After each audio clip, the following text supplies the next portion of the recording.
Espio Papo.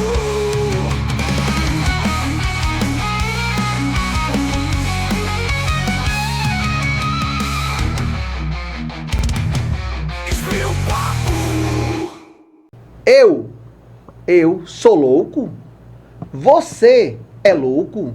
Nós somos loucos? Isso e outras perguntas vão ser respondidas daqui a pouco pelo meu convidado que está aqui do meu lado. Mas antes eu vou passar o currículo dele para vocês. Ele é médico, formado pela UFC, pós-graduado em psiquiatria pelo IBCMed, na área de saúde mental. Trabalhou na Clínica de Reabilitação Atos da Vida, Hospital Nosso Lar e atualmente está em um consultório desde 2023. Ele atende particular e pela rede Apvida. Pronto.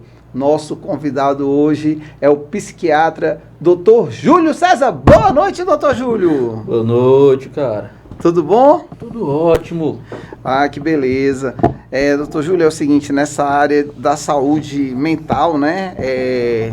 São muitas perguntas que vêm à minha mente, mas vou começar pela primeira. Sim, é a seguinte: o senhor, gostaria que o senhor me contasse um pouco de como foi a sua entrada na psiquiatria. Tipo assim, o senhor sofreu influência de alguém, o senhor já gostava dessa área? Me conte um pouquinho da sua entrada na faculdade. Pronto, Quintino. Cara, quando eu entrei na faculdade, eu queria cirurgia. Não queria psiquiatria de jeito nenhum. Inclusive, tive muita resistência no segundo, quarto semestre, porque tive alguns desentendimentos com o professor e acabei criando uma certa afastamento, distanciamento da área. Porém, com o passar do tempo, acabei conhecendo diversos pacientes e percebi que muitos dos quadros de saúde física que eles traziam tinham uma raiz na saúde mental. E vice-versa. Tudo é muito inseparável. Muitas vezes o médico vê o paciente como uma parte. Não, aqui eu sou gastro, vou ver o estômago. Não, aqui eu sou neuro, vou ver só o cérebro, coluna e ponto. Não, muitas vezes o problema do estômago do paciente é uma ansiedade, é um quadro de depressão não tratado. E logo depois de formar, eu comecei a trabalhar em posto de saúde. E, cara, muito paciente com saúde mental comprometida, suporte baixíssimo para conseguir atendimento em CAPS. Eu tenho um parente próximo que em 2021 entrou em emergência, teve emergência, foi no mental,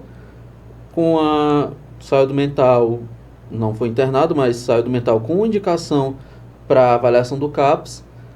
Estamos em 2026 e ainda não foi chamado para avaliação de emergência. Ou seja, até agora esse paciente está à deriva, tá? Estaria à deriva. Então, assim, é uma área que, enfim, saindo do posto de saúde, eu comecei a trabalhar também nessa clínica. Na época eu estava como clínico da Clínica Atos. E criei um vínculo com muitos pacientes.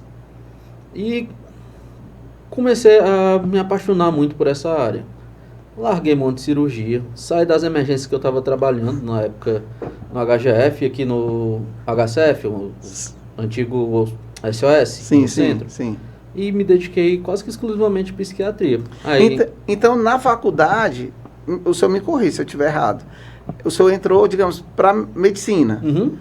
E na medicina você escolhe uma especialidade. Depois que forma. Depois que forma. A gente faz pós-residência. Então, lá é que o senhor olhou, tipo assim, tinha cardiologista, neurologista, ortopedista, fisioterapia, psiquiatria, psicologia. O senhor disse, não, eu quero psiquiatria. Foi mais ou menos isso? Pouco antes de me formar, na verdade. Mas sim. Eu lembro, inclusive, porque na pandemia, comecinho da pandemia, estava rodando no mental, inclusive o período que eu peguei Covid. Na época do Covid, o senhor pegou Covid? Peguei. Mas o senhor pegou muito forte ou foi leve? Leve. Por sorte, peguei com Covid leve, fiquei em casa alguns dias. Sobrevivi e estamos aqui. Acho que só a memória um pouquinho falha, mas a vida. E me diga uma coisa, aí quando o senhor formou-se, pegou o canudo na mão, agora eu sou um psiquiatra, aí... Nem canudo tem mais hoje em dia, cara. É digital, é virtual. Tudo digital. É, né? Tudo digital. Pois quando o senhor viu na tela lá o seu diploma lá, aí qual foi o seu primeiro emprego, assim, mesmo valendo já com o diploma na mão? Posto de saúde, pelo Instituto Cisne. É. Porque assim, doutor Júlio, o que acontece? Eu fiz uma pequena pesquisa que é o seguinte, nos anos 50, 60, 70, até os anos 80, a psiquiatria, ela sempre foi muito atuante, não só no Brasil, mas em todos os estados. Sim. Mas o que acontece? Antigamente, eu acho que por falta de conhecimento, ou de uma didática mais humana, não sei dizer, eu vi relatos, vi algumas coisas que, tipo assim, a família, quando tinha um doente mental na sua casa, que ela não sabia o que era, se era uma esquizofrenia, se era bipolar, se era burnout, que a pessoa tinha... Enfim, ela detectava como uma pessoa louca, doida, doida de pedra, né? Aí o que se fazia? Chamava-se uma ambulância, os caras metiam uma camisa de força, levava para qualquer hospital psiquiátrico de Fortaleza, que tinha vários, hoje tem bem menos... depois você vai me responder essa pergunta, se tem ou se não tem. Tem, né? Mas tinha vários, Mira Lopes, tinha Messejana, tinha... Onde era o Mira Lopes, agora é um prédio ali, em frente ao CRC, na Avenida da Universidade. Não tem coragem de morar ali, não. Acho, todo filme fala. Não se constrói nada em cima de cemitério indígena, nem manicômio. Motivo tem, cara. Tem, deve ter. Tem. A gente vai já chegar nesse ponto aí, esse é outro ponto bem interessante, mas é o seguinte... aí o que acontece? Nessa época que, digamos assim, a pessoa, isso eu estou falando de relatos, né? Chegava lá, tacava um sossega-leão no cabro na mulher lá para se acalmar, aí a pessoa, apagava e sabe-se lá Deus o que acontecia ali. Porque também, eu não vou falar, mas tem relatos meio assim, histórias bem cabeludas. Tem histórias bem cabeludas que a gente não vai falar aqui, né? Eu não sei se você está assistindo isso de manhã, de tarde ou de noite. Se for na hora do almoço, não vai atrapalhar o seu almoço. Vamos manter no nível... vamos... Pois bem. Acima de 16? Acima de 18 ainda não? Mas aí a minha pergunta então assim, hoje se vê que é uma coisa bem mais humanizada, assim, pelo menos é o que eu tenho nos relatos. Então, o senhor, eu sei que o senhor é novo, não tem, mas eu sei que o senhor sabe de histórias dessa época, né? Então, a minha pergunta é assim, mudou muito esse tratamento com, digamos assim, a loucura do passado com a loucura do presente, no tratamento? Como é que o senhor vê isso? Essa distinção entre... aquela época e a época que a gente está hoje? A gente está, nesse aspecto, a gente está bem mais avançado. Primeiro que aquelas internações de anos, décadas, não existem. Pessoas até praticamente moravam dentro, né, de um... Não, existem casos, inclusive, muito bem relatados, de pacientes que viveram 40, 50 anos em os assim chamados manicômios. Então, hoje em dia, o que se preza são internações curtas para estabilizar. E somente se o paciente for risco a si mesmo, seja suicídio ou não conseguir se conter para se machucar. Um paciente que é risco a um outro, quando está com impulso agressivo, homicida. Ou os pacientes que têm um risco de exposição moral. São aqueles pacientes que estão muito impulsivos e saem no meio da rua, se expondo, sem roupas, enfim, ou acabam fazendo coisas inapropriadas, certo? Que pode comprometer a moral dele como indivíduo perante a sociedade. Entendo. Aí, nesses casos, tem-se internação curta para estabilizar e depois voltar a conviver em sociedade normalmente. Doutor Júlio, digamos, a doença psíquica... Inclusive, tem um ponto interessante. Hoje, quando a gente fala desse ponto de internação, pelo SUS, tem-se o financiamento, Estado, município e governo federal, e a partir de tanto tempo de internação, varia muito de hospital para hospital, o valor que o hospital recebe pelo paciente cai. Entendo. Então, internações muito prolongadas são totalmente desencorajadas. Mas isso é um problema, digamos assim, grave, porque, digamos, eu acho que aí é o governo que, digamos, deveria fazer um repasse para aquele hospital, né? Até para remunerar não só o psiquiatra, mas todos que estão ali. Se, digamos, o paciente tivesse um período de tempo mais prolongado naquele estabelecimento, né? Mas, geralmente, vamos lá, um hospital que eu já trabalhei, o tempo que o governo geralmente tinha esses, como se diz, degraus de redução, eram 45 e 90 dias. Já é um tempo um pouco mais prolongado. Uhum. Então, quando o paciente passava mais tempo que isso, realmente fazia sentido. Só que, de fato, a gente tinha alguns pacientes que eram abandonados pela família, que era um pouco mais complexo. Requeria muito serviço social, uma questão judicial muito importante para a família voltar a cuidar. Porque, de fato, o que a gente quer hoje em dia não é prender. É que o paciente esteja bem, feliz, em casa. Pronto, mas você falando Bem a isso... palavra. Mas você falando isso, assim, me vem à cabeça que é o seguinte, eu até estava comentando com a minha esposa, falando, porque nós temos um caso de uma sobrinha nossa que está com esquizofrenia, com 19 anos. Então, mas o que acontece? Eu estava comentando com ela, assim, também você me corrija se eu estiver errado, que é o seguinte, a loucura, né, digamos, seja ela qual for, ela, para a pessoa que Vamos tem... falar de doença psiquiátrica. Doença psiquiátrica, porque envolve várias coisas, né? A doença psiquiátrica, ela, como é que eu digo assim, ela mesmo não sabe, não é nem que admite, para ela tá tudo bem, tá tudo normal, ela pula de um prédio, ela quer voar, ela rasga dinheiro, enfim, para ela tá tudo normal, mas para as pessoas que estão em volta, é que vê que não é normal, não tá dentro do tá social. Funcional. Não tá funcional. Então, aí no caso aí, por exemplo, a família, ela... às vezes fica, digamos assim, com vergonha de ter um ente com aquela doença psíquica, né? Aí, às vezes, quer isolar, quer isolar. Existe casos, né? Não vou dizer que são todos, sempre as exceções, mas... E agora não, agora como é uma coisa mais humanizada, e se tem mais conhecimento, então a família já... digamos assim, já sabe, ali é um problema e tal, mas tem muitas que não aceitam, né? Aí quer se livrar, se a pessoa sai correndo no meio da rua, não está nem vendo, quer dizer, aí se torna um problema do poder público, né? É um problema social. Problema social. E é complicado, né, doutor Júlio, assim, digamos assim, porque aí são dois tratamentos, você tem que tratar a família do sujeito e o sujeito, né? Mas isso vale para todo quadro de adoecimento psiquiátrico, do mais leve, uma simples ansiedade, a um quadro mais grave, como a citada esquizofrenia.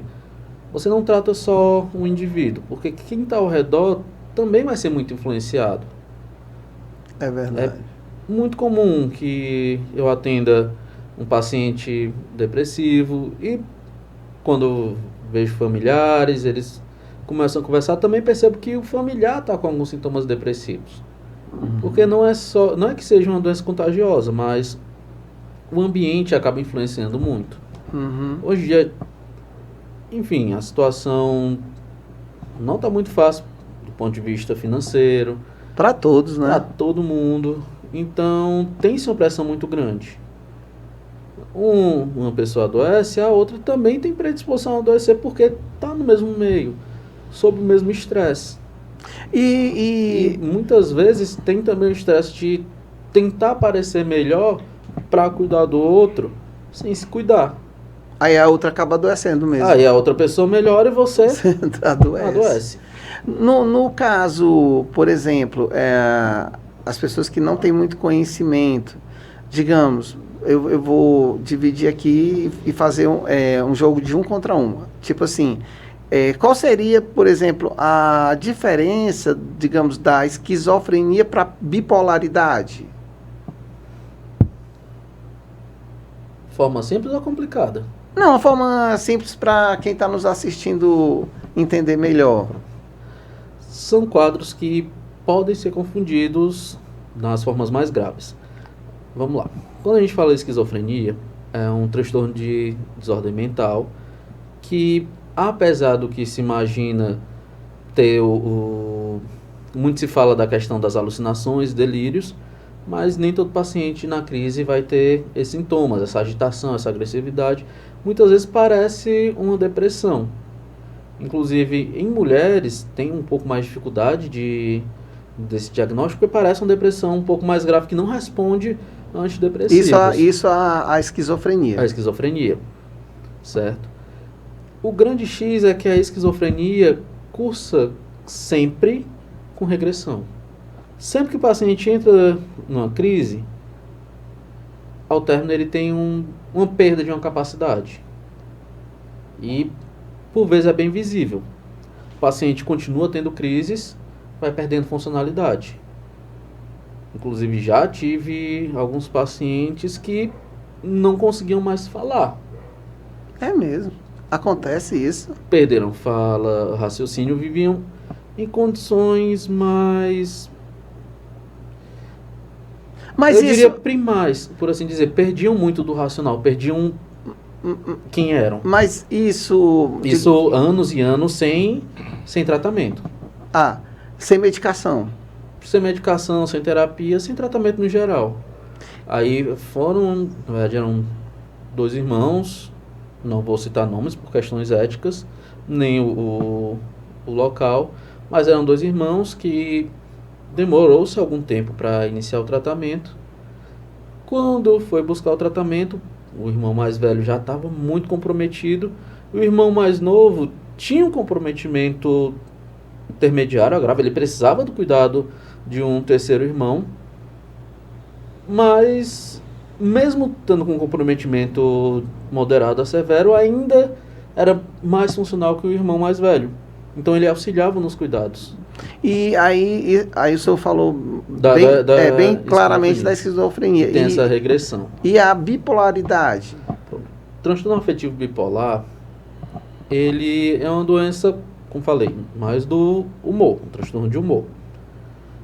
Ele cursa com depressão, só que é uma depressão um tanto quanto diferente. Ela geralmente é mais grave e muito aguda, muito rápida. O paciente evolui muito rápido, com prostração, não consegue levantar, não tem energia para levantar, não sente mais prazer em nada na vida, não come, tem alterações de sono, certo? Mas isso não é gradual. Uma depressão unipolar, na maioria das vezes, o paciente começa com tristeza leve, não muito perceptível, e do decorrer dos meses e anos, vai piorando. Na depressão bipolar, não, o paciente está bem, estável, e no curto espaço de tempo fica muito mal. Pouco tempo depois, melhora um pouco. Só que, nesse melhorar um pouco, acontece isso no período depressivo. Tem-se também um período de mania, que não necessariamente precisa acontecer várias vezes.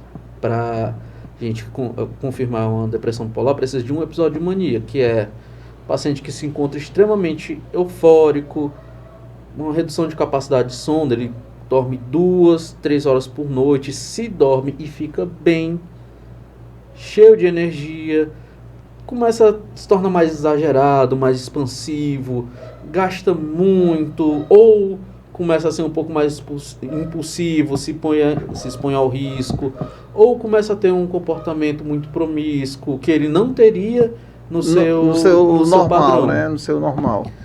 Para quem está vivendo, ele tá felizaço, tá muito feliz, tá muito bem. Principalmente quando comparado ao período de depressão, que ele estava muito mal. Mas com o passar do tempo, ele é bem disfuncional. Note, ele gastou o que tinha e o que não tinha.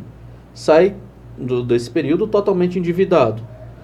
Como eu falei, tem-se essa questão do aumento de libido, promiscuidade, e pode incorrer em STs e algumas outras questões, uma gestação, enfim.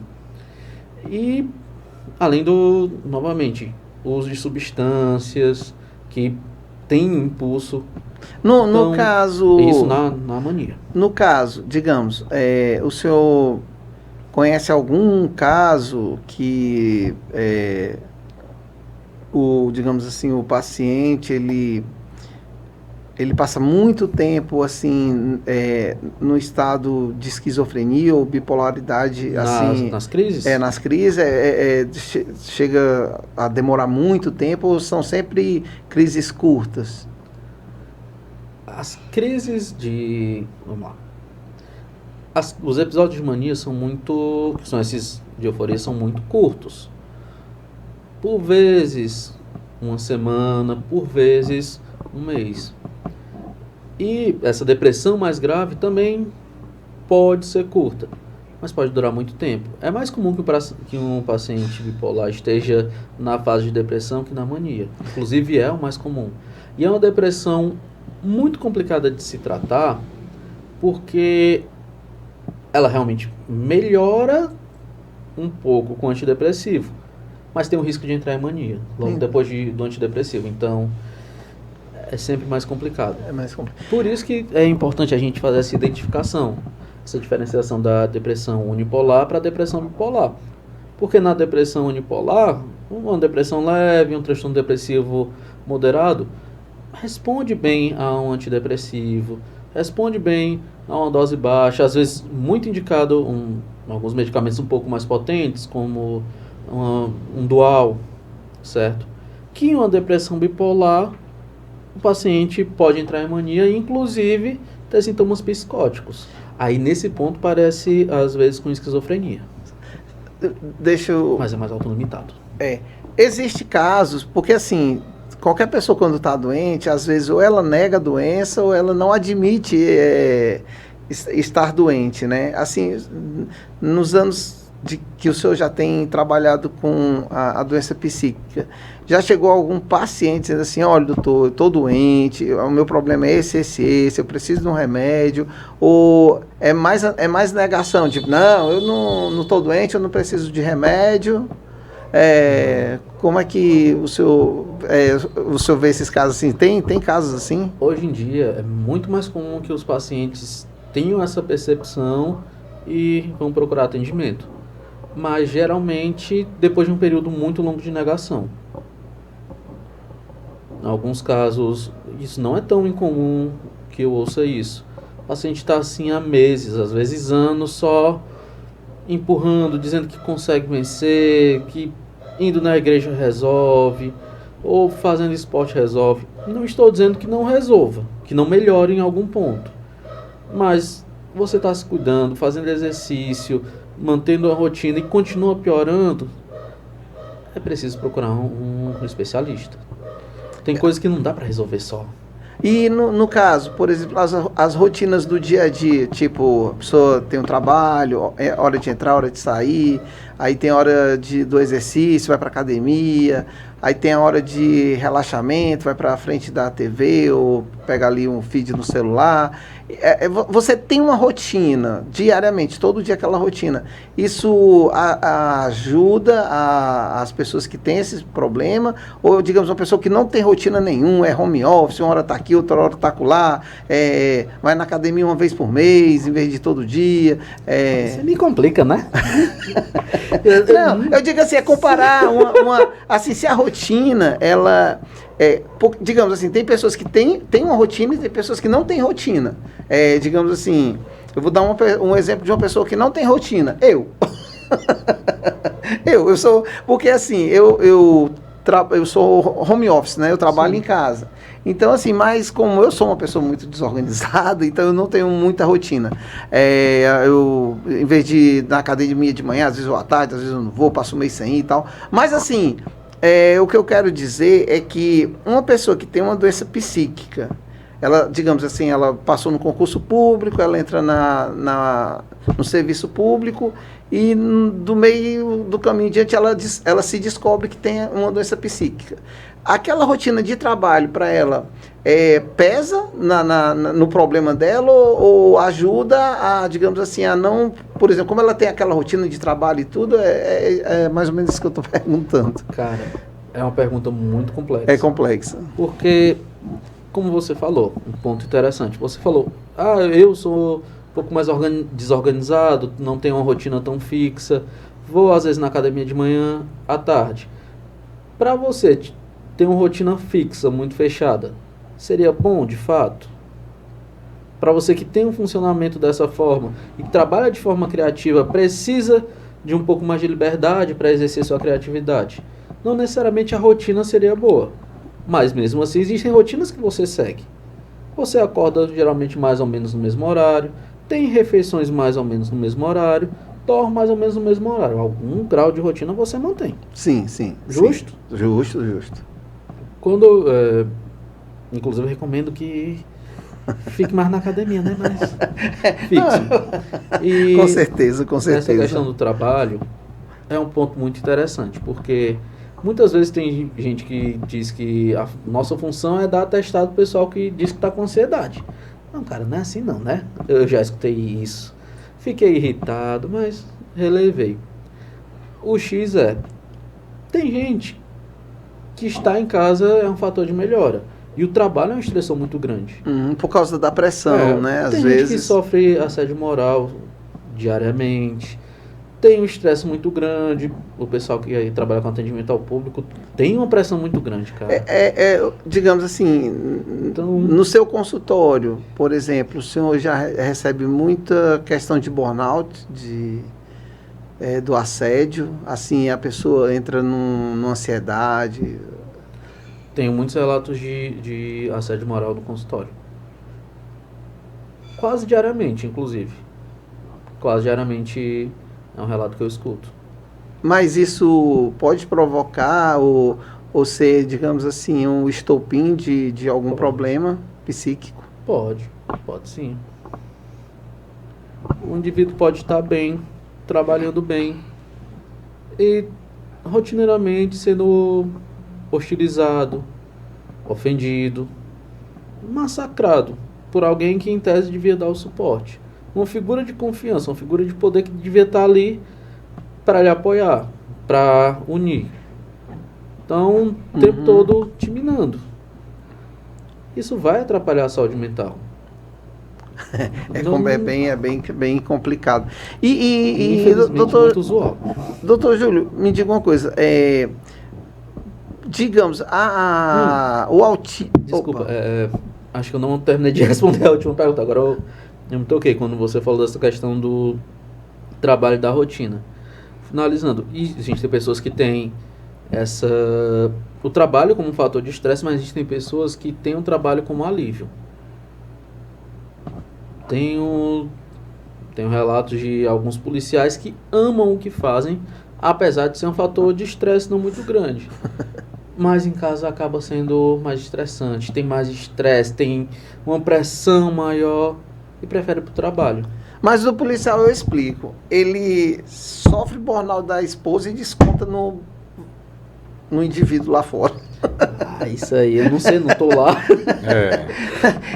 Ele sofre o assédio da mulher em casa e mete pé no indivíduo. Sombra quer fazer uma pergunta. Só fazer que eu respondo. Faz aí, Neto. Doutor, Opa, eu sou do tempo que eu estudava de segunda a sexta, rezando que chegava sexta para poder ficar livre para brincar de bola, peão, arraia. E hoje eu vejo o aluno saindo 7 da manhã e chegando 7 da noite. Um jovem de 10, 15, que eu já vi isso aí. É como se fosse uma jornada de trabalho. Sim. para onde vai, então, esse comportamento dessa pressão em cima do ser humano, já começando desde pequeno, já que a gente já viu alguns casos de alunos por aí, onde a professora o reprovou e o aluno quis atacar a professora e até chegar a machucar. E se isso compromete a saúde psíquica desse pessoal, porque... Dessas crianças, né? Dessas crianças e do todo, né? Porque elas vão ser os adultos no futuro. Se essa pressão de hoje em dia você ser uma pessoa bem realizada na sociedade, com sucesso, se não tem um preço caro, doutor. Como você vê isso aí? Poderia me dizer? Rapaz, vocês estão com as perguntas boas, perguntas pesadas. Aqui é o advogado do diabo. Mas faz sentido. Cara, começando desse ponto, dessa questão da escola em tempo integral. Tudo vai depender de como é o projeto pedagógico. Tem escolas que são 12 horas seguidas de aula. Aí não tem cristão que aguente. Se eu adulto na faculdade, quando chegava às 7 da manhã, às vezes ia até 7 horas da noite, estava para surtar, queria sair correndo o mais rápido possível, não aguentava mais ver um ser humano. Avalia uma criança que não tem um controle emocional tão grande. Já outras unidades tem a questão no contraturno de esportes, um acompanhamento psicopedagógico, aí é mais viável. Mas essa carga de estresse contínua sobre a nossa juventude claramente vai ter um peso lá na frente, né? A conta vai chegar lá na frente. Lá na frente, macho? Já chegou. Agora, eu tenho um número de pacientes até bem expressivo e uma boa parte dele é adolescente. Inclusive, um ponto, alguns desses adolescentes que comecei a acompanhar ano passado, no terceiro ano, alguns com ideação e tentativa de suicídio, muito difícil o tratamento com medicação, terminou a escola, entrou na faculdade e melhorou. Não tem mais pensamento de morte, não tem mais tristeza, tá ótimo. Mas isso também é com medicamento, né? Também com medicamento.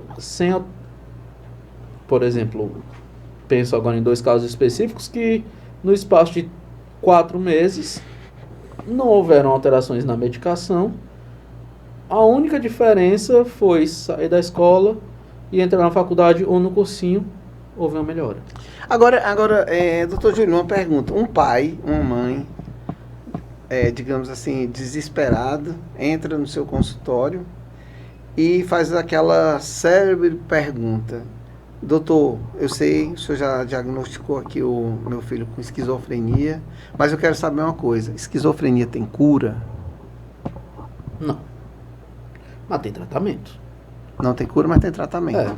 O paciente pode ter o diagnóstico de esquizofrenia aos 18 anos de idade e com tratamento adequado chega nos 80 sem uma segunda crise. É mesmo? Sim. Sendo medicado, lógico, né? Sendo medicado. E isso serviria também, a mesma pergunta para bipolaridade, também não tem cura? Ou... Bipolaridade não tem cura. Não tem cura também. Tem um tratamento contínuo e, de fato, quando medicado adequadamente, dificilmente entra em uma crise. Agora, um ponto importante é que é um diagnóstico complicado, porque muitas vezes existem quadros que se confundem bastante. E como o relato do paciente é nossa principal fonte do paciente, dos familiares, por vezes as informações não ficam tão claras. Então, um quadro que... Vamos lá, uma situação. Alguém passou por um período de... Pronto, um exemplo melhor. Um paciente TEA, transtorno de espectro autista, passou um bom tempo sobre estresse contínuo, teve um que a gente chama de meltdown, e acabou tendo uma crise, que realmente é um pouco mais, por vezes, até agressivo, mas Eu vou reformular. O paciente por vezes entra em meltdown depois de um estímulo muito intenso, que dependendo de como for descrito, pode parecer um surto psicótico. Uhum. Então, sem uma avaliação muito criteriosa, você vai ter um diagnóstico de esquizofrenia num paciente que tem autismo. Inclusive, um fator interessante, foi assim, basicamente, que teve-se o diagnóstico de autismo. Pronto, Inicialmente. o senhor tocou num assunto. O autismo e a síndrome de Down, elas não são doenças psíquicas, né? A síndrome de Down é um transtorno genético, mas que pode cursar com transtornos psiquiátricos, sim. E o transtorno do espectro autista é um transtorno de neurodesenvolvimento. Tecnicamente é da parte da neuroped, mas na maioria das vezes os neurologistas adultos passam pra gente essa bola. Porque também cursam muito com ansiedade, depressão e alguns outros transtornos. Doutor Júlio, para tirar a dúvida de muita gente que está nos assistindo e talvez tenha essa pergunta na cabeça, qual seria a diferença da psiquiatria para a psicologia? A grosso modo, o psicólogo é um profissional formado desde a faculdade em psicologia. O psiquiatra é um médico que pós-faculdade se especializou. Entendo. Mas, digamos assim, a psiquiatria anda junto com a psicologia? Sim. Eles caminham juntos, né? Sim. Cada um vai ter uma visão diferente, uma vertente diferente, mas a gente tem que trabalhar junto pela saúde mental do paciente. Não só essas duas, mas terapia ocupacional, fono, muitas vezes, físio, a depender da situação. Todo mundo anda junto para reabilitar e estabilizar. Porque assim, no geral, às vezes a pessoa fala assim, modo assim, mais grosseiro, né? Diz, não, é muito simples a distinção. O psicólogo conversa e o psiquiatra passa a receita. Não, eu digo, tem essa piada. Essa piada aí, né?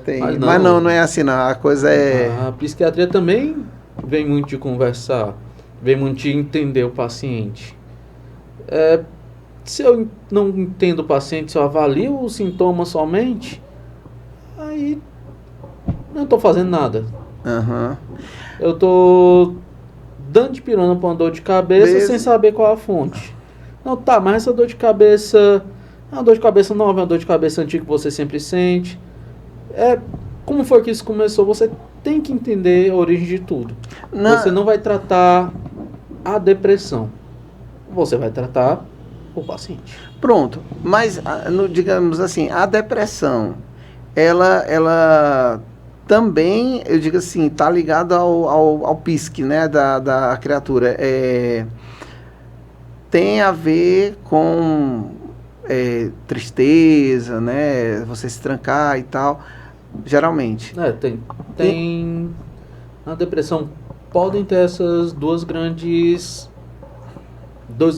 grupos de sintomas. Tem aquela depressão mais comum, que o paciente tem aquela tristeza, o choro.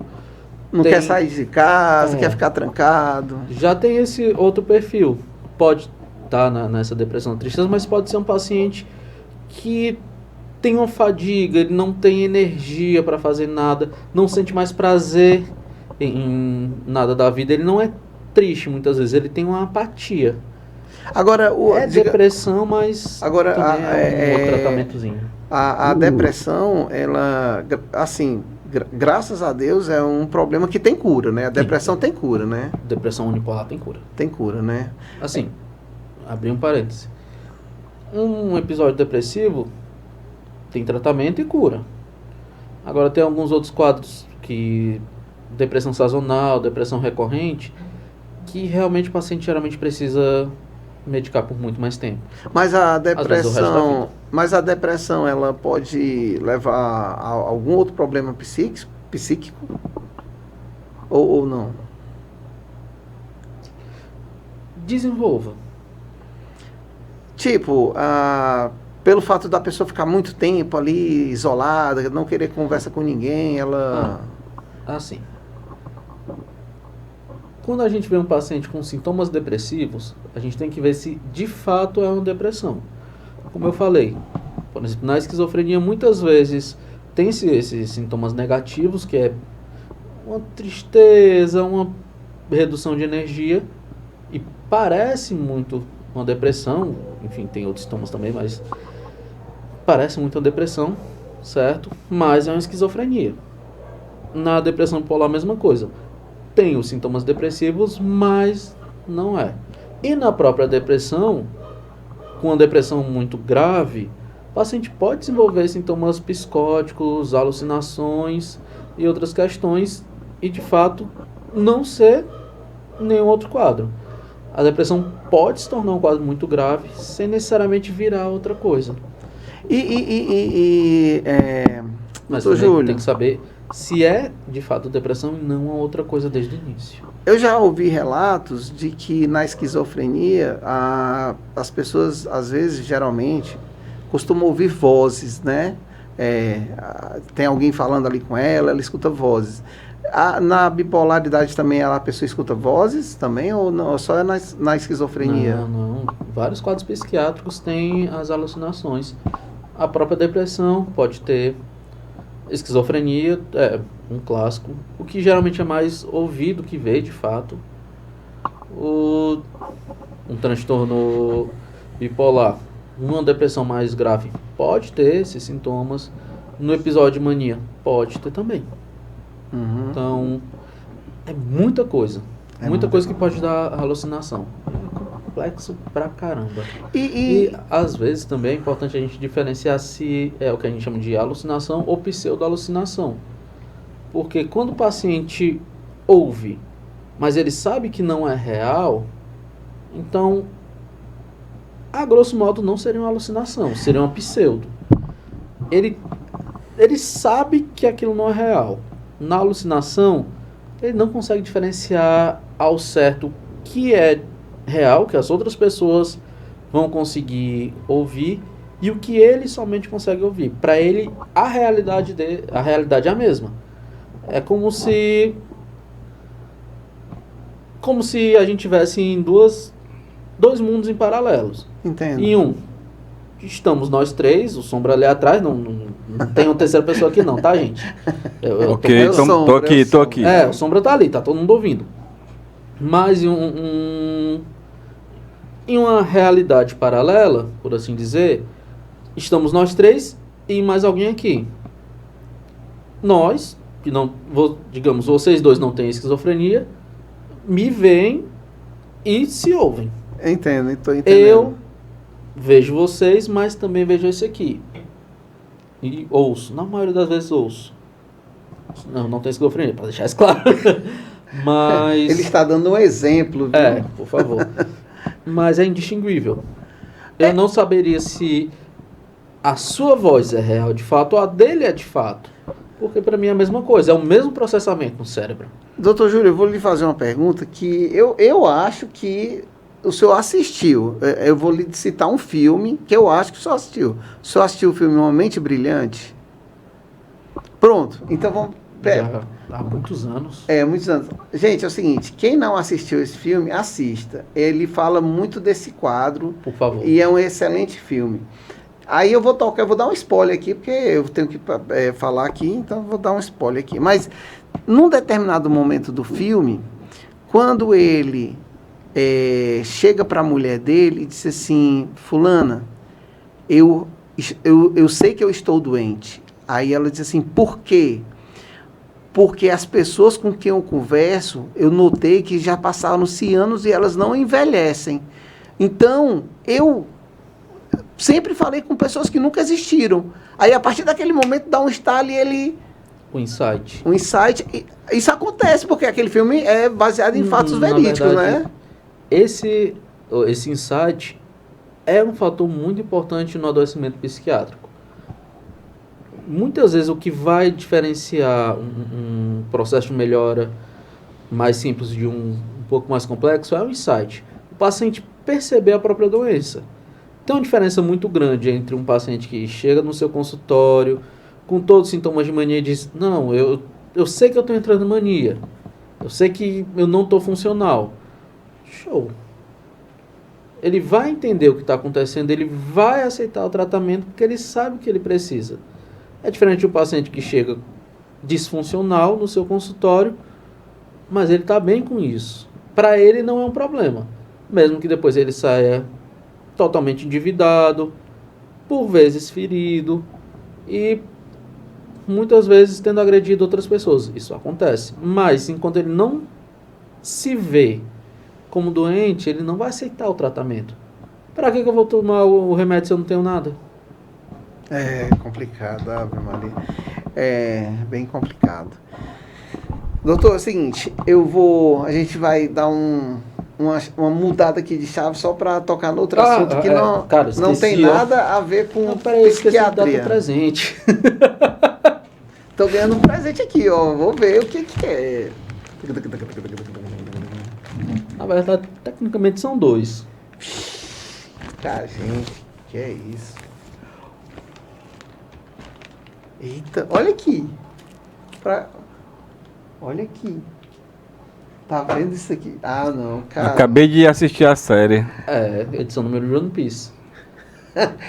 Cara, assisto isso. Ah, Eu não, leio isso olha, agora eu vou ver. Tem décadas. outra coisa aqui, ó. Peraí. Pra quem gosta de RPG. Conjuntivo de dados. Tem um conjuntivo de dados. Ah, Maria. Doutor, eu não sei nem como lhe agradecer. Gente, quando o doutor veio, eu fiz o convite para ele vir aqui, eu peguei o currículo dele, né? Então eu sabia que ele ele era meio nerd, digamos assim. Aí eu também, assim que ele chegou, eu presenteei a ele, mas o meu presente foi um presente assim, meio meia boca. Aliás, Ei, Não, mostra aqui. bota a câmera aí, né, para o pessoal ver o presente meio Não, deixa eu tá, aproximar próxima, aqui, ó. você Vou vai, aproximar aqui, ó. Pronto, meia boca, cara. eu acho que é meia boca, doutor. Acho que merece uma coisa Não, melhor. você merece Acho uma que coisa tem, melhor, você acho que tem um merece coisa- segundo, Não, tem um depois eu vou segundo, lhe dar um tem que segundo dar um segundo presente presente. melhor. O Sombra diz, o Sombra diz. Não, mas é Pronto. diferente. Tu fez isso aqui, macho. É É, diferente. Tem um peso maior. Foi feito. Agora eu não Mas sei esse se vai aqui, entrar meu em pauta Deus. aí, mas o doutor aí tem um grupo aí de RPG, se eu não me engano, né? Tem? O senhor tem um grupo de RPG? Não, eu tô em vários grupos de RPG. Nossa! Vários. Então, Inclusive, digamos só assim... dar um pause aqui. É. Eu posso citar? Pode. Porque- Não, eu digo assim, vamos deixar um pouco mais esse bate-papo, digamos, um pouco mais nerd, né? Vamos tirar, né, essa tirar tensão. pouco esse peso, Acho que essa faz parte de uma... faz parte. Né? Me fala um pouquinho dos grupos que o senhor participa de RPG. Cara, tem um... Minha esposa não pode ouvir isso, eu tô lascado. Agora, não pode ver isso aí vai ao ar e eu não vou editar essa parte, pode falar. Não, porque tem uma editora brasileira, que está trazendo muitos RPGs clássicos e alguns novos do exterior, que nunca tiveram aqui. Por exemplo, Warhammer nunca teve no Brasil, tradução. Warhammer Fantasy 40K, vai trazer esse ano. Trouxe Cosmere RPG, que também é um outro RPG bem recente. Teve lançamento quase simultâneo com o lançamento dos Estados Unidos. Trouxe Dragon Bane, diversos sistemazinhos aqui para o Brasil, que, enfim, não está não está patrocinando, então não vou citar, mas quem pesquisar sabe. É complicado. Mas eu tô no grupo dessa editora e sempre tem alguns grupos de RPG. Inclusive, agora eu vou iniciar uma campanha, estou fazendo vários one-shots no Cosmere RPG e vou iniciar agora uma campanha na segunda-feira, Uhum. que é uma continuação de uma campanha que foi gravada e tem no YouTube, inclusive, que é a Canção Oculta de Rochar. Eu não estava nessa primeira edição, mas vamos ver, né? Agora, é engraçado, porque dizem, né? Eu particularmente, eu nunca cheguei a ver isso, mas dizem que partidas de RPG são quase intermináveis, né? Minha esposa sabe. São O quase Stranger Things intermináveis, foi né? baseado no jogo de RPG ou não? Algumas coisas do Stranger Things são de RPG. E tem muitas referências a Dungeons and Dragons, principalmente a primeira Justamente. edição. Primeira e segunda. O senhor conhece aquele jogo War, né? De guerra, de tabuleiro. Sim, tem. Já jogou ele? Eu tenho em casa. Tem em casa, pronto, eu também tenho. Eu sou um colecionador de jogos de tabuleiro. Ah, então cara. pronto. Pois é complicado. Pois é. Novamente, minha esposa aqui, ó. Eu quando Odeio. adolescente, criança, eu jogava War e já chegamos ao ponto de um dos meus amigos que era mais abastado, tinha dinheiro, ele teve que comprar o outro War pra gente continuar a partida. Por quê? Porque ela começou de manhã, não tinha mais peça para colocar, aí ele comprou outro para poder juntar mais exército, e já tava uma pilha de exército, era 3 contra 3. Eu sei que a partida não acabou. A gente teve que terminar porque a mãe do menino enxotou a gente da casa dele, disse, ó, não quero mais ninguém em casa, já tá de noite. Aquelas partidas de desgaste infinitas. Que você tá aqui, tá com medo de atacar, o outro já tá com 3 exércitos, você também. Você tá com 4, outro tá com 3 e aí vai empilhando. Ninguém tem coragem. Foi exatamente isso que aconteceu. Principalmente porque aí, todo mundo sabe. a gente foi expulso Quando da casa. empata, o defensor ganha. Então ninguém tem coragem de atacar. Mas é o seguinte, voltando aqui ao nosso assunto. Doutor, só por curiosidade, assim, alguma vez o senhor estava andando em algum lugar e alguém olhou para o senhor e disse assim, Ed Mota, me dê um autógrafo? Rapaz, não. Não. Mas muitas vezes o pessoal confunde com alguém chamado Lucas, que eu acho que eu sei quem é, mas não é. Que é um antigo residente do HU, que hoje em dia é urologista. Ganhei muitos abraços achando que era o Lucas, eu só não sou. E é isso. Mas não tenho a Valdeir de moto. Gostaria, mas não tenho. Bom, e então é o seguinte, gente, ó, eu vou fazer agora também uma pergunta pro doutor, porque, assim, esse assunto... Não me chama de Júlio, pelo amor de Júlio, Deus. Júlio. Eu vou fazer uma pergunta pro Júlio, que é o seguinte, eu estou fascinado aqui, eu acho que quem está nos assistindo com certeza vai pedir para que ele volte outras vezes e eu vou convidá-lo outras vezes, porque esse assunto tem que ser bastante explorado, inclusive eu tenho até que estudar mais sobre esse assunto, mas é o seguinte... Eu vou pedir para ele agora, vai aparecer aqui embaixo os caracteres do Instagram dele, caso ele queira do WhatsApp para contato com ele, para você quer marcar uma consulta, quer conversar com ele. Com certeza, essa entrevista aqui, muita gente vai ver, e como hoje... Espero que sim. Vai, muita gente vai ver. E tem uma coisa, hoje, infelizmente, tá todo mundo meio parafuso meio solto. E tá todo mundo precisando de uma ajuda, de um psiquiatra, de um profissional nessa área. Porque são vários problemas, mas muitos mesmo. Então, e o senhor atende pela rede Apvida, né? E o senhor também atende particular, né? Sim. Então, pronto, a gente... com certeza você vai receber aí um monte de ligação. E me diga uma coisa, doutor Júlio. Recomendo que mandem mensagem, é difícil Pronto. atender ligação. Mas Principalmente hoje você em manda dia. uma mensagenzinha no WhatsApp dele e ele responde, aí marca um horário, passa o telefone para atendente dele e marca um horário. Doutor Júlio, me diga uma coisa, Júlio. Momento de jabá. A gente já está quase finalizando aqui a entrevista. Mas começou agora. Tem quanto tempo aí, Neto? 54. 54, É porque geralmente é uma hora para não cansar o público, doutor, e deixar o gostinho de quero mais para depois. A gente depois boa. chama de novo, né? Mas é o seguinte, hoje, no seu consultório, eu sei que vai gente de todas as idades, criança, adolescente, adulto, velho. Só um detalhe. Criança não atendo criança. O senhor não atende criança? Não, tem alguns colegas na clínica que atendem, mas eu não. Não, né? Tudo bem. Tenho... Não, mas tem psiquiatra, digamos, especialista em infantil, né? É porque acabam sendo... As pessoas acham que é a mesma coisa, mas é muito diferente. Psiquiatria infantil é um pouco mais delicado. Pronto. É um tema que eu não... Pronto, mas trabalho é isso que eu ia lhe perguntar. Então, dentro da psiquiatria...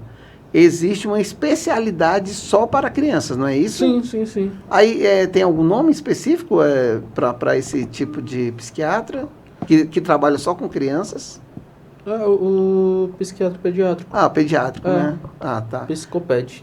Pronto, então no caso o senhor atende jovens, adultos e velhos, né? Aí, mas digamos, no seu consultório hoje, assim, atualmente... qual é, digamos assim, a faixa etária de idade que mais lhe procura? É difícil ter Ou específico. isso é muito relativo? Não, mas não tem uma faixa, tem alguns picos. Tem ali entre os 15 e os 17, um pico. Depois, geralmente, entre 23 a 28. E tem uma boa parte que é acima dos 50. Também são os 3 principais públicos que têm procurado atendimento para mim. Existe algum caso, digamos, de um pai ou uma mãe ter lhe procurado achando que o filho tinha algum problema e, na verdade, o problema não estava no filho, estava neles? Tipo assim, um menino era muito agitado, não sei o quê, por má educação, a falta de educação que os pais não deram aos filhos, aí o filho fica meio rebelde e o pai confunde, pensa que o filho está ficando meio... E o problema é eles. Já teve algum problema, algum caso assim? Esse é um dos motivos que eu não atendo pediatria. Porque muitas vezes... É porque hoje em dia os pais não dão limites, né? Tem uma questão muito complicada, que é essa questão da frustração. O indivíduo precisa de frustração controlada para que ele consiga se desenvolver adequadamente. Se o indivíduo não tem essa frustração, não aprende a lidar, com o passar do tempo ele não vai saber lidar de forma nenhuma com não conseguir o que ele precisa. Então, podem parecer alguns quadros psiquiátricos. Por exemplo, uma característica que tem se relatado do autismo é o baixo limiar frustração. Se o indivíduo nunca aprendeu a lidar com frustração na vida, ele vai ter um limiar baixíssimo a frustração. E o que é muito confundidor. É um fator confundidor importante. E detalhe, e isso com certeza lá na frente vai ser terrível para a própria pessoa, porque, digamos assim, quando ela entrar no mercado de trabalho, ela vai receber um monte de não. Ela vai receber ordem, ela vai dizer faça isso, faça aquilo, e é bem complicado, né, doutor? Bem complicado mesmo. Hoje a educação também ela tem que fazer parte, ser mais, como é que eu digo assim, os pais têm que ter um pulso mais firme, rapaz. Hoje o pai tá aí brincando, é de igual para igual. Eu tenho 56 anos, vou fazer 57. Eu não vou contar a minha história aqui não, porque é longa. Mas, enfim, eu, quando criança, eu era Leite Chico de Brito, escreveu no Leu Palco Meu. Então, assim, bem... E hoje não, é tudo... Quer dizer, não estou dizendo que o pai tem que bater na criança, não é nada disso. Mas na hora de dizer não é não, e na hora de dizer sim é sim. Pronto, é simples assim. Tudo é uma questão de equilíbrio. Nem você pode dizer não para tudo, nem sim para tudo. Os pais têm uma vivência maior de vida, têm uma experiência maior e sabem que certas coisas vão ser prejudiciais à criança. Exato. E muitas vezes, com medo de frustrar, acabam dizendo sim, mesmo acreditando que não seria tão bom. Ou às vezes se enganam e só deixam passar. Tudo precisa de um equilíbrio, certo? Uma criança não pode receber sim para tudo, nem pode receber não para tudo. Existem coisas que os pais, como indivíduos mais sábios, mais experientes, que conhecem um pouco mais da vida, pelo menos é se esperar, têm uma noção maior do que vai ser prejudicial. Então, vai ter que dizer não. Uma criança está com um garfo querendo enfiar na tomada. É não, né? Por favor, tem que dizer não e tem que explicar o por quê? Por quê? A criança é plenamente capacitada da capacidade de aprender. E a gente precisa ensinar, obviamente. O complicado é que hoje em dia a gente tem as crianças têm uma desvantagem em relação a gente. Na nossa época, muitas vezes um dos pais ficava em casa a maior parte do tempo. Hoje em dia, geralmente os dois estão trabalhando. Exato. Então, fica um pouco mais complexo essa parte. E muitas vezes, quando está em casa, você quer mais o curtir do que o necessariamente ter que ter o pulso firme. Mas, Júlio, hoje em dia, digamos, isso aqui prejudica muito a criança, né? A exposição à tela desde muito cedo e por, digamos assim, por horas e horas a fio. Não, Isso aqui não só criança, todo mundo. É, todo mundo, né? Isso aqui... Mas sim, tem-se diversos estudos que demonstram o prejuízo... A parte cognitiva. Prejuízo cognitivo. Primeiro que reduz a socialização, que é uma coisa muito importante. Um dos motivos da criança precisar ir para a creche, para a escolinha, não é a questão do aprendizado, é aprender a socializar com os outros. Também essa questão da frustração que vem muito desse período, porque existem normas diferentes de casa que a criança tem que se adaptar. É a sociedade. A sociedade é totalmente diferente da nossa casa, a gente tem que aprender a lidar com a sociedade. Não dá para fazer o que a gente quer porque a gente quer. Júlio, agora deixa eu te perguntar aqui, já estamos chegando realmente no final, e é uma pena, porque o papo está tão bom que as pessoas que têm um QI muito elevado, aquelas que, tipo assim, vai para o colégio só por ir mesmo, porque ela não anota nada, ela não faz nada, o professor diz lá, ela já capta tudo. Essas pessoas que têm um QI muito elevado, elas têm, digamos assim... O senhor já teve algum relato de que, ou de paciente, alguma coisa assim, de pessoas que têm esse QI muito alto, de problemas assim, psíquicos ou não? Sim, super normal. Cara, vamos pensar no RPG. Bem simples. É esperado que um mago tenha uma inteligência muito grande. Mas, em compensação, zero força. Entendo. Se você tem características mais desenvolvidas em um ponto, geralmente acaba pecando em algum outro. Entendo. Eu poucas vezes, de fato, vi, pelo menos os que eu atendi, pacientes com altas habilidades sem um quadro associado. Uma ansiedade, um pouco de fobia social. Podem haver, de fato, pessoas com altas habilidades sem nenhum outro quadro psiquiátrico, mas é muito comum que tenha essa correlação. Principalmente porque tem um fator muito complexo. Muitas vezes o indivíduo com altas habilidades tem essa facilidade de aprender, esgota uma coisa e passa para outra. Mas os outros coleguinhas mantêm-se naquilo.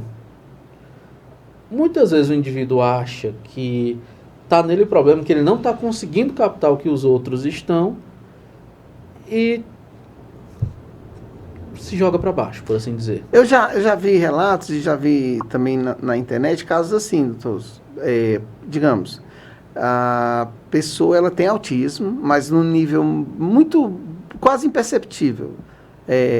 E, no entanto, ela tem um QI muito alto. Sim, é normal. É normal, né? Aí, quando a gente fala do TEA, pode ter o TEA com altas habilidades, pode ter o TEA sem comprometimento cognitivo nenhum, e pode ter um TEA com comprometimento cognitivo, que já é um pouco mais complexo. Aí afeta a fala, né? Pode afetar a fala. Pode afetar. Aí, nesse caso, por exemplo, o caso que eu vi, né?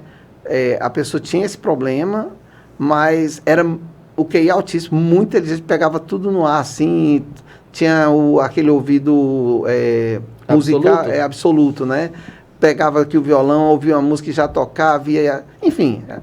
Só que não gostava muito de se socializar, era mais introvertida. Geralmente, pessoas com esse quadro, eles têm essas características, né? Ou não, né? Sempre tem, né? São pessoas que têm uma certa dificuldade de... Não necessariamente não vão gostar de socializar. Mas uma das características para o diagnóstico de TEA são os problemas de socialização e comunicação.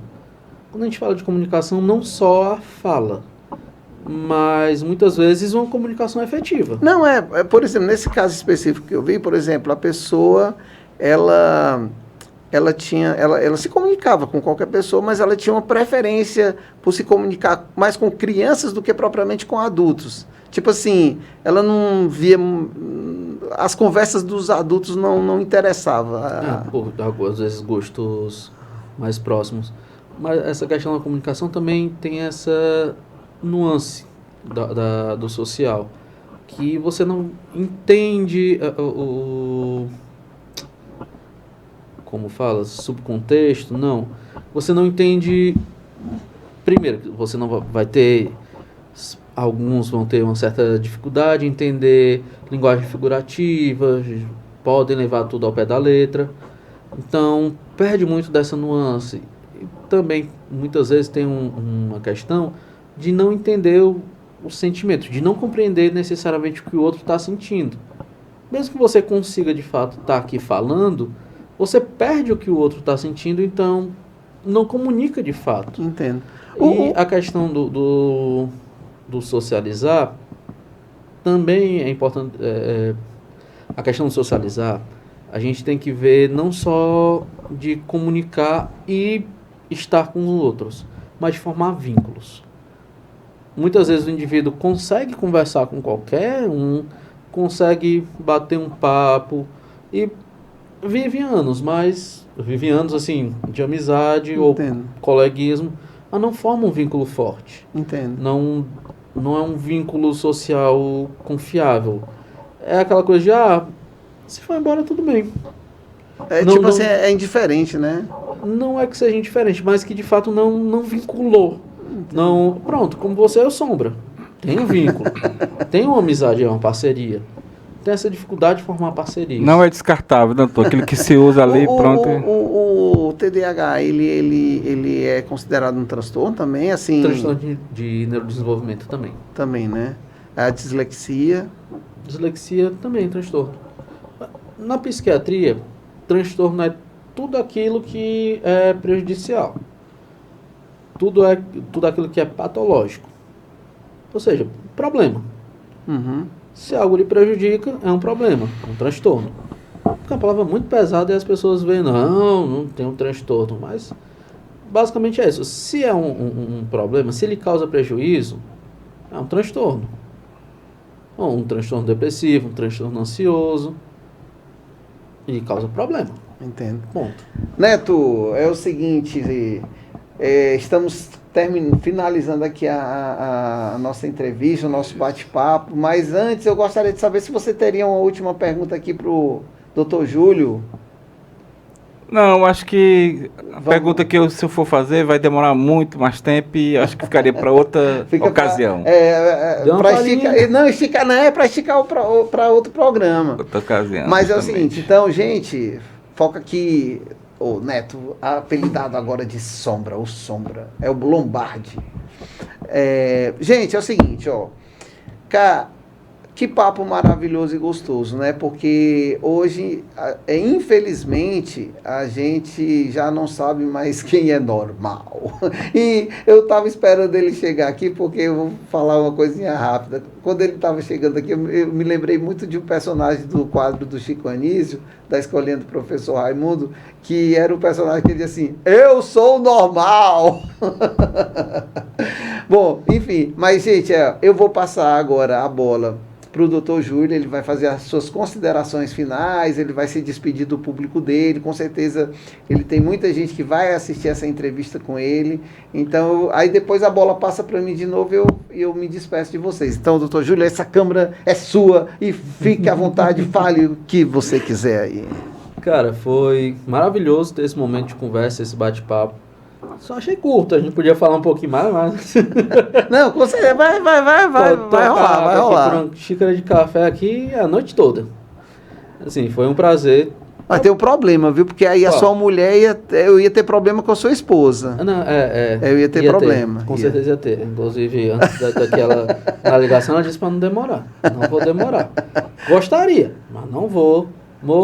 Chego já. Pronto, continue as suas considerações finais com... Foi um prazer estar aqui no dia de hoje. É sempre um prazer poder conversar e tirar dúvidas, fazer esclarecimentos e qualquer coisa, procure a gente. Vai aparecer suas redes sociais aí, seu telefone, seu WhatsApp, viu? E então passa a bola para mim aqui, né? A bola é dele agora. Gente, então é o seguinte, eu estou honrado com a presença do Dr. Júlio aqui, ele me permitiu até eu tratá-lo como Júlio, então eu quero agradecer demais a ele. E é o seguinte, eu falei na entrevista anterior e vou falar novamente para ser aquele velho chato, que é o seguinte, você jovem, agora para lá, eu estou invocado com o jovem de hoje, então assim, você jovem que quer fazer uma revolução, você quer se tornar um revolucionário, você quer ser um novo Che Guevara, não, menos, mas você quer ser revolucionário, é o seguinte, você está vendo as plantas da sua mãe todas murchas no quintal, vá lá e regue as plantas, você está vendo as toalhas, as coisas, tudo jogado, vá lá, bote no cesto. É dia de lixo, pegue o lixo e jogue fora. Ajude a sua mãe e seu pai. Seja um revolucionário. Gente, boa noite. Foi um prazer enorme, inenarrável. E até mais. Tchau, gente. Tchau, galera. Doutor Júlio, agora em off, né? Acabou a entrevista. Eu fiquei com vergonha de lhe perguntar isso durante a entrevista. Mas eu quero lhe confessar uma coisa. Eu também escuto vozes e isso está começando a me preocupar, porque é o seguinte, às vezes eu estou ali no meu canto, quietinho ali, sem fazer nada, aí lá ao fundo eu escuto aquela voz assim, vai lavar o banheiro, vai estender roupa, vai lavar a louça, e isso está me preocupando muito. Eu só acho que isso tem solução, doutor, é preocupante isso. Oi, oi, oi. Oi, oi, oi, oi, oi, oi.